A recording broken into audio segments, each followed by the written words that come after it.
Assalamualaikum warahmatullahi wabarakatuh. Hai adik-adikku yang soleh dan solehah, bagaimana kabarnya? Semoga semuanya tetap sehat dan tetap semangat ya. Sebelum mulai, mari kita berdoa terlebih dahulu. Bismillahirrahmanirrahim. Robbi zidni ilman warzuqni fahman. Dalam kesempatan kali ini, kita akan belajar pelajaran ke-6 dengan judul Mari Belajar Al-Quran Surat Al-Ma'un, submateri makna kandungan Surat Al-Ma'un. Setelah mempelajari materi ini, diharapkan kalian mampu memahami makna Quran Surat Al-Ma'un dengan benar. Sebelum dilanjutkan, untuk mendukung channel ini, jangan lupa like dan subscribe ya.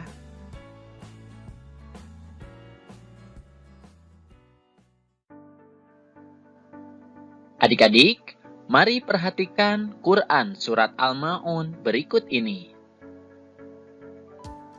Kata Al-Ma'un diambil dari kata yang terdapat pada ayat terakhir, yang artinya adalah barang-barang yang berguna.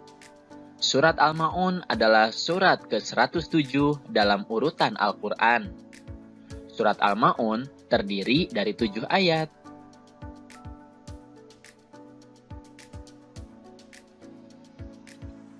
Dan surat Al-Ma'un diturunkan di kota Mekah sehingga disebut surat Makkiyah. Nah, selanjutnya, untuk memahami makna Quran Surat Al-Ma'un, mari kita perhatikan terlebih dahulu arti atau terjemah dari Quran Surat Al-Ma'un berikut ini. Bismillahirrahmanirrahim. Tahukah kamu orang yang mendustakan agama? Itulah orang yang menghardik anak yatim dan tidak menganjurkan memberi makan orang miskin.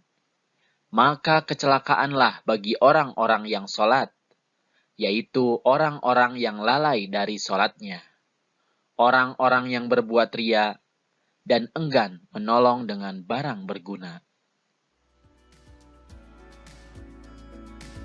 Sekarang, mari kita pelajari makna atau kandungan Quran Surat Al-Ma'un. Di ayat yang pertama, Allah Subhanahu wa Ta'ala mengawali surat ini dengan pertanyaan, tahukah kamu orang yang mendustakan agama? Allah bertanya bukan berarti Allah tidak tahu. Akan tetapi, pertanyaan itu sebagai pancingan untuk menjelaskan kepada manusia tentang siapakah orang yang mendustakan agama itu. Allah menjelaskan di ayat berikutnya bahwa orang yang mendustakan agama itu mempunyai ciri-ciri sebagai berikut. Di ayat yang kedua, Allah menjelaskan bahwa orang yang mendustakan agama adalah orang yang menghardik anak yatim.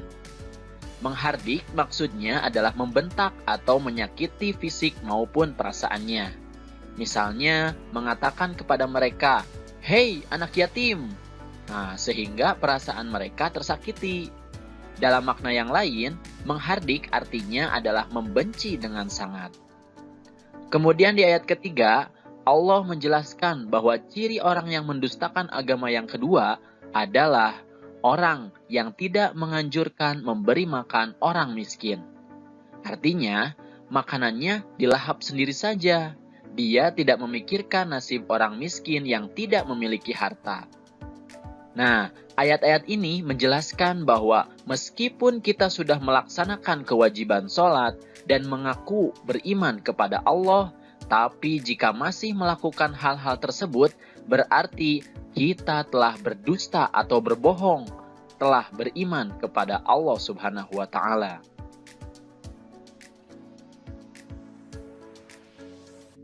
Lalu di ayat keempat, Allah Subhanahu wa Ta'ala berfirman, maka kecelakaanlah bagi orang-orang yang sholat. Ini bermakna bahwa orang-orang yang sholat tidak serta-merta akan selamat di akhirat kelak. Orang yang sholat akan celaka jika melakukan beberapa hal berikut. Di ayat kelima, Allah berfirman bahwa orang yang celaka adalah orang yang lalai dalam sholatnya. Lalai di sini maknanya luas. Bisa lalai dalam segi waktu, artinya menunda-nunda waktu sholat.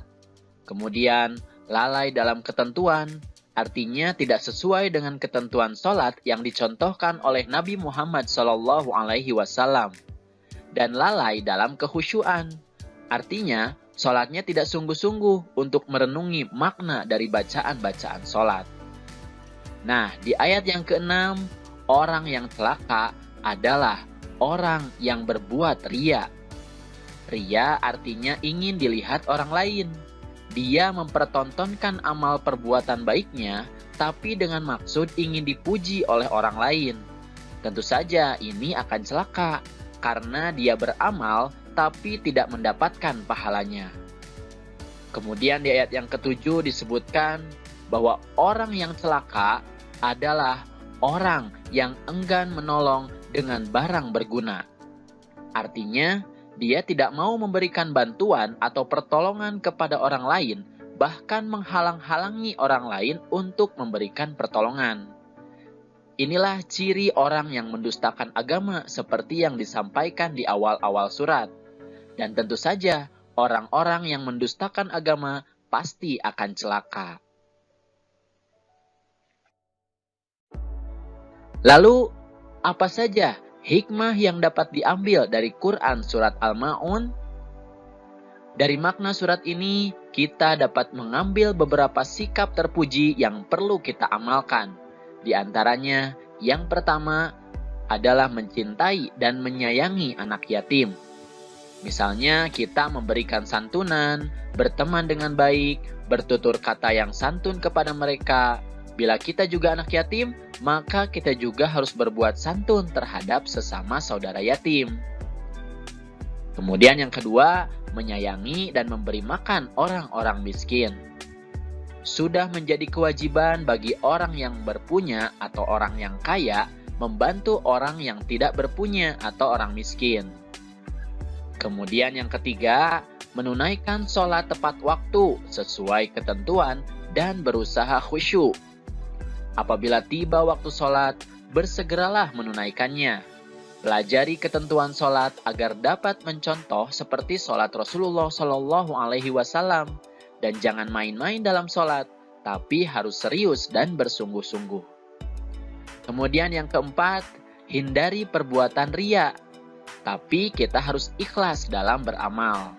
Artinya, ketika kita beramal, kita hanya berharap ridho dari Allah Subhanahu wa Ta'ala. Kemudian yang kelima, memberikan bantuan kepada orang yang membutuhkan. Mengapa? Karena manusia itu adalah makhluk sosial, satu dengan lainnya saling membutuhkan. Inilah beberapa sikap terpuji yang harus kita amalkan merujuk kepada surat Al-Ma'un. Bismillahirrahmanirrahim. Dan tolong menolonglah kamu dalam mengerjakan kebajikan dan takwa. Dan jangan tolong menolong dalam perbuatan dosa dan pelanggaran. Quran Surat Al-Ma'idah ayat 2. Sikapku. Mari baca bersama-sama ya. Aku berperilaku peduli kepada orang lain.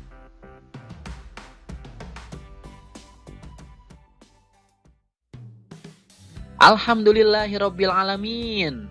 Materi pelajarannya sudah selesai. Semoga sekarang kalian sudah memahami makna kandungan surat Al-Ma'un. Terima kasih atas perhatiannya dan mohon maaf jika ada kesalahan. Billahi taufiq wal hidayah. Wassalamualaikum warahmatullahi wabarakatuh. Sampai jumpa di video berikutnya.